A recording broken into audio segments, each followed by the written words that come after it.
Hello student, कैसे हैं आप लोग। स्वागत है आपका आपके अपने परिवार पीएम टेक साइंस में। आज के इस वीडियो में हम लोग बीआरपीसीएल के ऑफिशियल पेपर सॉल्व करेंगे जो आपके टेक्नीशियन के एग्जाम में पूछे गए हैं। तो आइए हम लोग स्टार्ट करते हैं। और स्टार्ट करने से पहले चैनल पर नए हो तो चैनल को सब्सक्राइब कीजिए और वीडियो को ज़्यादा से ज़्यादा शेयर कीजिए। यहाँ पर पहला क्वेश्चन दिया हुआ है।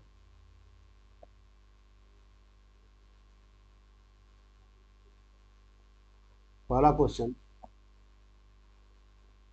कि निम्नलिखित में से कौन से प्लांट की उत्पादन पूर्व यानी जनरेशन अधिक होती है। अवधि अधिक होती है। कौन से निम्नलिखित में से कौन से प्लांट की उत्पादन पूर्व अवधि अधिक होती है। परमाणु ऊर्जा संयंत्र, न्यूक्लियर पावर प्लांट में, या तापीय हाइड्रो पावर प्लांट, या सोलर एनर्जी में, या बड़ा जल विद्युत संयंत्र यानी हाइड्रो पावर प्लांट में। तो कौन सा उत्पादन पूर्व अवधि अधिक होती है। तो हाइड्रो पावर प्लांट की, जल विद्युत संयंत्र की। करेक्ट आंसर हो जाएगा आपका डी, हाइड्रो पावर प्लांट, क्योंकि इसमें लागत भी कम होता है और इसमें डैम बना करके पानी को इकट्ठा किया जाता है और पेन स्टोक के माध्यम से टरबाइन तक जल भेजा जाता है। ठीक है। नेक्स्ट यहाँ पर क्वेश्चन है कि electric room heat converter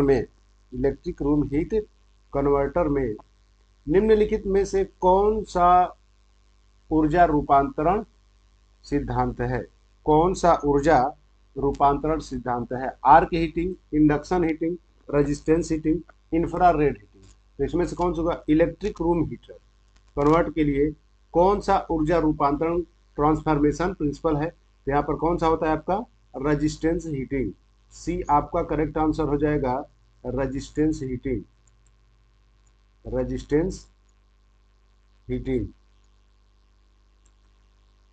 next question, जब लोड प्रतिरोध स्रोत के प्रतिरोध के बराबर है। जब लोड प्रतिरोध आपका लोड रेजिस्टेंस किसके इक्वल हो। सोर्स प्रतिरोध के। ठीक है। जो सप्लाई जो आपका सोर्स रेजिस्टेंस है उसके बराबर हो। तो निम्नलिखित में से कौन सा अधिकतम होगा। क्या अधिकतम होगा आपका। जब लोड रेजिस्टेंस RL का मान सोर्स रेजिस्टेंस के बराबर होगा उस स्थिति में आपका पावर मैक्सिमम होगा। ठीक है। पावर क्या होगा, मैक्सिमम होगा। नेक्स्ट क्वेश्चन, एक सामान्य उत्तेजन के साथ चल रहा सिंक्रोनस मोटर लोड में परिवर्तन समायोजित करने के लिए निम्न में से किसमें परिवर्तन लाता है। निम्न में से किसमें परिवर्तन लाता है। एक सामान्य जनरल एक्साइटेशन है, सामान्य नॉर्मल एक्साइटेशन में साथ चल रहे सिंक्रोनस मोटर लोड में चेंजिंग होता है समायोजित करने के लिए। तो निम्नलिखित में से किसमें परिवर्तन लाता है। Power angle, back EMF, torque कोण, और क्या होता है आर्मेचर करंट। क्या होगा, आर्मेचर करंट। ठीक है।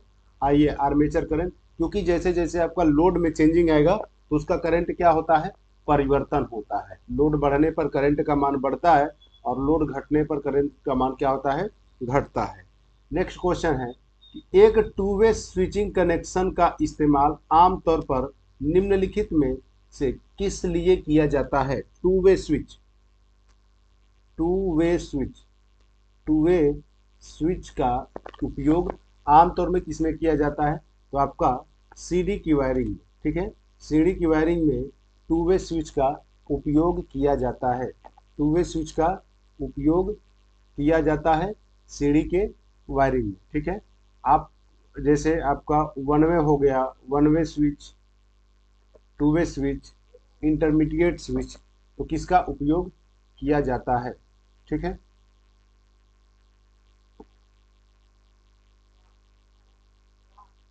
नेक्स्ट यहां पर है विभिन्न विभिन्न ऊर्जा संयंत्र के संबंध में विभिन्न ऊर्जा संयंत्र के संबंध में कौन सा कथन सही है। कौन सा कथन सही है? विभिन्न ऊर्जा के संबंध में कौन सा कथन सही है? भाप द्वारा संचालित ऊर्जा संयंत्रों की चालू लागत परमाणु ऊर्जा संयंत्रों से कम है। भाप द्वारा संचालित ऊर्जा संयंत्रों में ईंधन परिवहन के लिए लागत जरूरत नहीं होती है। परमाणु ऊर्जा संयंत्र हमेशा आबादी वाले क्षेत्रों में स्थित होते हैं। यहाँ पर करें कौन सा कथन सही है? तो परमाणु ऊर्जा संयंत्रों की रख रखाव लागत डीजल ऊर्जा संयंत्रों से, जो डीजल पावर प्लांट होते हैं, क्योंकि बेहद कुशल कर्मियों की सुरक्षा होती है। तो यहाँ पर कौन सा हो जाएगा आपका? बी ऑप्शन करेक्ट होगा। नेक्स्ट, हेलिकल क्वाइल्स का इस्तेमाल आमतौर पर किसके लिए किया जाता है? हेलिकल वाइंडिंग, ठीक है। हेलिकल वाइंडिंग आपका सॉकर के स्प्रिंग नुमा जैसे हेलिकल वाइंडिंग होता है, तो इसका उपयोग किसके लिए किया जाता है? तो ये ट्रांसफार्मर की वाइंडिंग के लिए किया जाता है। बट ऑप्शन में देखिए, छोटे सिंगल फेज ट्रांसफार्मर के निम्न वोल्टेज कॉइल में, बड़े ट्रांसफार्मर के निम्न वोल्टेज लो वोल्टेज वाइंडिंग के लिए, बड़े ट्रांसफार्मर के उच्च वोल्टेज वाइंडिंग के लिए, छोटे ट्रांसफार्मर के उच्च वोल्टेज वाइंडिंग के लिए। तो यहाँ पर हेलिकल क्वाइल्स का उपयोग किया जाता है बड़े ट्रांसफार्मर के निम्न वोल्टेज वाइंडिंग के लिए, एलवी वाइंडिंग के लिए किया जाता है। नेक्स्ट क्वेश्चन है आपका, इल्यूमिनेशन इंजीनियरिंग में परावर्तक कारक को किस प्रकार परिभाषित किया जाता है? प्रदीप्ति में, इल्यूमिनेशन यानी प्रदीप्ति में परावर्तक कारक को किस प्रकार से परिभाषित किया जा सकता है? तो यहाँ पर दिया है कि अपवर्तित प्रकाश का आपतित प्रकाश के अनुपात में, अपवर्तित मतलब टकराने के बाद, आपतित मतलब आने वाली जो किरण है, अवशोषित प्रकाश जो अवशोषण किया जाता है, ठीक है, अवशोषित होता है प्रकाश रिफ्लेक्ट पर, आपतित प्रकाश से अनुपात, परावर्तित प्रकाश का अवशोषित प्रकाश से अनुपात, परावर्तित प्रकाश का आपतित प्रकाश, मतलब जो प्रकाश आपतित होता है किसी चिकने सतह पर, तो टकराने के बाद उसका अधिकांशतः भाग उसी माध्यम में लौट जाता है, तो परावर्तित प्रकाश। तो इसका परावर्तित प्रकाश का आपतित प्रकाश के अनुपात में, ठीक है। तो ये आपका हो जाएगा डी करेक्ट आंसर। नेक्स्ट, कम वोल्टेज उपकरण लो वोल्टेज डिवाइस के लिए 440 वोल्ट पर मेगर टेस्ट करने के लिए पर्याप्त वोल्टेज रेटिंग है। मेगर टेस्ट करने के लिए पर्याप्त वोल्टेज रेटिंग है, और मेगर टेस्ट का इस्तेमाल किया जाता है केबल के इंसुलेशन रेजिस्टेंस को चेक करने के लिए। मेगर यानी मेगा 10⁶ मतलब हाई रेजिस्टेंस को चेक करने के लिए, केबल के इंसुलेशन रेजिस्टेंस को चेक करने के लिए, टेस्टिंग के लिए आपका मेगर का इस्तेमाल किया जाता है। और रेटिंग वोल्टेज कितना होना चाहिए इसका? तो 500 वोल्ट होना चाहिए। नेक्स्ट, यहां पर दिया है कि किसी सर्किट ब्रेकर पर किए गए शॉर्ट सर्किट जांच में सिंगल फ्रीक्वेंसी ट्रांसमिट पर निम्नलिखित रीडिंग प्राप्त हुआ है। तो पीक रिस्ट्राइटिंग वोल्टेज का पहुंचने का समय, यहाँ पर समय कितना है? 50 माइक्रोसेकेंड, और यहाँ पर 125 पीक रिस्ट्राइटिंग वोल्टेज जो दिया है वह आपका दिया है 125 केवी। तो यहाँ पर आपसे पूछा है कि आरआरवी का मान कितना होगा, आरआरवी औसत आरआरवी कितना होगा? तो यहाँ पर इसके लिए फार्मूला होता है कि R R R V equal to DVC upon में क्या होगा? dt। यहाँ पर 125 केवी अपान में dt का मान है 50 माइक्रो सेकेंड। यहाँ पर ये कट जाएगा, तो 25 और ये भाग डिवाइड करेंगे तो 2.5 केवी पर सेकेंड करेक्ट आंसर होगा। तो यहाँ पर कितना हो जाएगा? 2.5 केवी पर सेकेंड करेक्ट आंसर आपका बी। जो भी डाउट हो आप कमेंट करके बताएं, और इस वीडियो को आप ज़्यादा से ज़्यादा शेयर करें और चैनल को सब्सक्राइब करें। और यह पीडीएफ पेपर लेने के लिए आप Telegram channel PM tech science से आप ज्वाइन हो सकते हैं। वहाँ पर ये पीडीएफ आपको मिल जाएगा। नेक्स्ट क्वेश्चन है कि वह वायरिंग सिस्टम कौन सा है जो बिजली के झटकों से मुक्त करता है, मुक्त करता है। तो यहाँ पर वायरिंग जो है वह केसिंग और केपिंग वायरिंग बिजली शॉक से, झटकों से क्या करता है, मुक्त करता है। नेक्स्ट क्वेश्चन है यहाँ पर कि अंतर्राष्ट्रीय मानक IEC 60601 के अनुसार अर्थ लीकेज करंट, ठीक है, अर्थ लीकेज करंट का अधिकतम सीमा कितना है? अधिकतम सीमा कितना है? 1 मिली एम्पियर। कितना है? 1 मिली एम्पियर मैक्सिमम लिमिट होता है। नेक्स्ट यहाँ पर दिया है कि निम्नलिखित में कौन सा कथन एक एयर ब्लास्ट सर्किट ब्रेकर का अलाभ है, मतलब यानी लाभ नहीं है, ठीक है। निम्नलिखित में से कौन सा कथन एयर ब्लास्ट सर्किट ब्रेकर का अलाभ है, यानी लाभ एयर ब्लास्ट सर्किट ब्रेकर का लाभ नहीं है। इस ब्रेकर के सर्किट ब्रेकर से आग के खतरे की संभावना अधिक होती है। यह हाई स्पीड रिक्लोजर की सुविधा प्रदान करता है। जितने समय के लिए चिंगारी बनी रहती है वह छोटी होती है और जल्दी बुझ जाती है। तेज परिचालन प्राप्त करता है। तो यहाँ पर क्या हो जाएगा, इस प्रकार के शॉर्ट सर्किट से आग के खतरे की संभावना होती है, ठीक है। नेक्स्ट यहाँ पर दिया है नेक्स्ट क्वेश्चन कि एक इंडक्शन मोटर ड्राइव के लिए वेरिएबल वोल्टेज फ्रीक्वेंसी की आपूर्ति के लिए यदि रेक्टिफिकेशन अनियंत्रित है, अनकंट्रोल्ड है, तो वोल्टेज और फ्रीक्वेंसी निम्न में से किससे नियंत्रित किए जा सकते हैं? किससे नियंत्रित किए जा सकते हैं? तो आपके जो अनकंट्रोल्ड जो वोल्टेज और फ्रीक्वेंसी नियंत्रित किए जा सकते हैं वो आपका पल्स विड्थ मॉड्यूलेट इन्वर्टर के द्वारा, ठीक है। पल्स विड्थ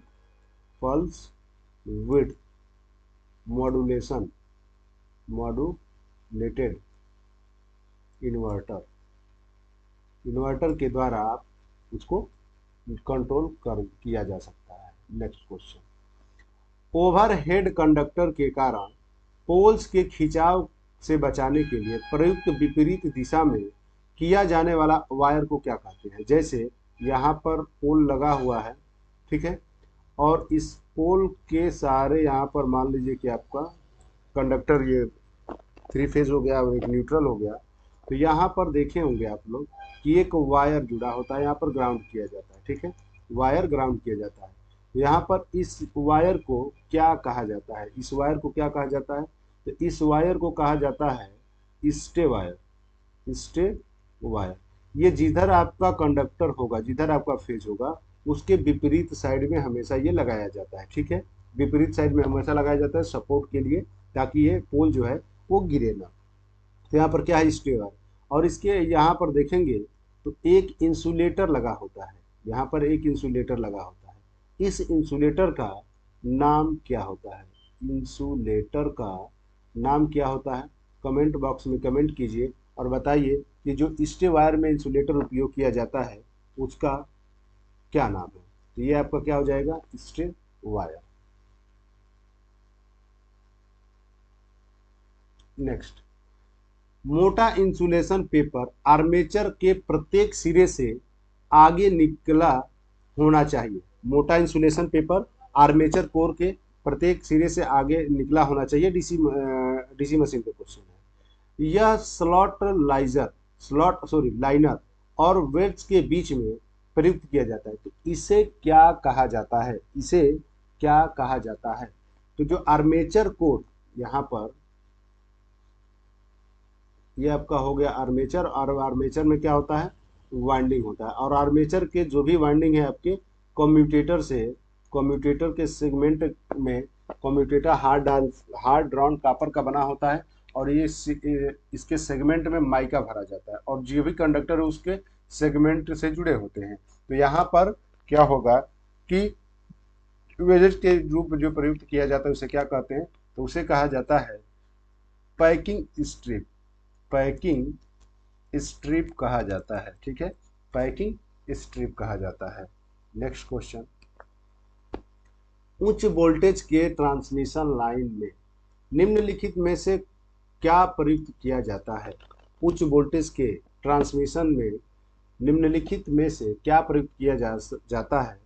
33 किलो वोल्ट 33 केवी के ऊपर 33 मतलब 33,000 वोल्टेज के ऊपर क्या प्रयुक्त किया जाता है? तो देखिए 33 में आपका जनरली पिन टाइप इंसुलेटर और आपका 11 केवी पर भी पिन टाइप इंसुलेटर का उपयोग किया जाता है। पिन टाइप इंसुलेटर स्ट्रेट यानी सीधे लाइन को खींचने में उपयोग किया जाता है और इसके ऊपर यानी आप 765 केवी या 132 या 220, ठीक है, 400 केवी, इन सभी पर आपका सस्पेंशन टाइप इंसुलेटर का उपयोग किया जाता है, ठीक है। और सस्पेंशन टाइप जो इंसुलेटर होते हैं यह आपके सभी अलग अलग होते हैं और इनको मिला करके जैसा आपका वोल्टेज होगा उसमें इंसुलेटरों की संख्या क्या होती है, जो नंबर ऑफ इंसुलेटर होंगे वो बढ़ती जाती है, ठीक है। और आपकी एक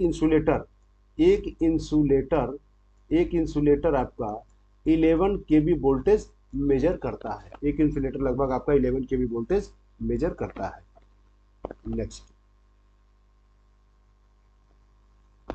आर्मेचर की वाइंडिंग के इंप्रेशन के लिए किस प्रकार का इंसुलेटिंग मटेरियल प्रयुक्त किया जाता है? आर्मेचर की वाइंडिंग के इंटीग्रेशन के लिए किस प्रकार का इंसुलेटिंग मटेरियल मतलब कुचालक जो पदार्थ होता है वह प्रयोग किया जाता है? तो यहाँ पर क्या होता है? बेकिंग वार्निश का प्रयोग किया जाता है। नेक्स्ट क्वेश्चन, इल्यूमिनेशन या प्रदीप्ति की इकाई है। इल्यूमिनेशन या प्रदीप्ति की इकाई क्या है? तो इल्यूमिनेशन या प्रदीप्ति की इकाई है लक्स। नेक्स्ट क्वेश्चन, 1500 आरपीएम पर चलता हुआ एक 2 पोल सिंक्रोनस जनरेटर किस आवृत्ति पर ईएमएफ उत्पन्न करता है? ईएमएफ का मान बताना है। तो यहाँ पर आप जानते हैं कि NS equal to synchronous motor के लिए होता है 120 अपन में F/P। तीरे गुणा करेंगे तो F का मान निकाल लेंगे, तो यहाँ से NS इंटू P अपन में क्या हो जाएगा? 120। NS का मान कितना दिया है? 1500 आरपीएम। तो यहाँ पर 1500 गुणे P कितना पोल है? 2 अपन में ये 120, ये हो जाएगा आपका 120। यहाँ पर ये 60, ये कैंसिल हो जाएगा और यहाँ पर इसको काट देंगे तो कितना हो जाएगा आपका? 25 हर्ट्ज। फ्रीक्वेंसी का मात्रक क्या होता है? हर्ट्ज होता है। तो यहाँ पर कितना हो जाएगा? 25 हर्ट्ज, ठीक है। अगर वो स्पीड देखिए अल्टरनेटर के लिए आपका ये फार्मूला होता है और सेम यही फार्मूला आपका ये आपका सिंक्रोनस मोटर के लिए होता है। Next, split phase induction motor में स्टेटर में 2 समांतर वाइंडिंग प्रदान की जाती है। स्प्लिट फेज इंडक्शन मोटर में 2 पैरेलल वाइंडिंग प्रयोग की जाती है जो एक दूसरे से कितने दूरी पर है? जो एक दूसरे से कितनी दूरी पर है? तो ये आपके एक दूसरे से जो 2 पैरेलल समांतर वाइंडिंग की जाती है स्पेस में ये 90 डिग्री इलेक्ट्रिकल डिग्री पे होती है, 90 इलेक्ट्रिकल डिग्री पे होती है या 90 अंश विद्युतीय कोण पे कह सकते हैं कि ये स्पेस में होता है। नेक्स्ट, यदि 3 फेज इंडक्शन मोटर में संचालित किया जाता है, यदि 3 phase induction motor motoring mode में संचालित किया जाता है तो इसका तो टार्क क्या होगा? स्लिप के सीधे समानुपाती होता है, स्लिप के व्युत्क्रमानुपाती होता है, स्लिप से स्वतंत्र होता है, स्लिप के वर्ग के अनुपाती होता है। तो यहाँ पर आपका कौन सा करेक्ट आंसर होगा? यदि 3 फेज इंडक्शन मोटर में मोटरिंग मोड में संचालित किया जाता है तो टार्क जो होता है आपके स्लिप के सीधे समानुपाती होता है। क्या होता है? सीधे स्लिप के समानुपाती होता है मोटरिंग मोड में, ठीक है। तो बाकी का नेक्स्ट क्वेश्चन जो है हम अगले वीडियो में करेंगे। तब तक के लिए आप सारे क्वेश्चन को सॉल्व कर सकते हैं और अपने तैयारी में जुड़े रहिए और जो भी डाउट हो आप कमेंट करके ज़रूर बताइए। और वीडियो कैसा लगा, अच्छा लगा हो तो लाइक और शेयर जरूर करें। धन्यवाद, टेक केयर, बाय बाय।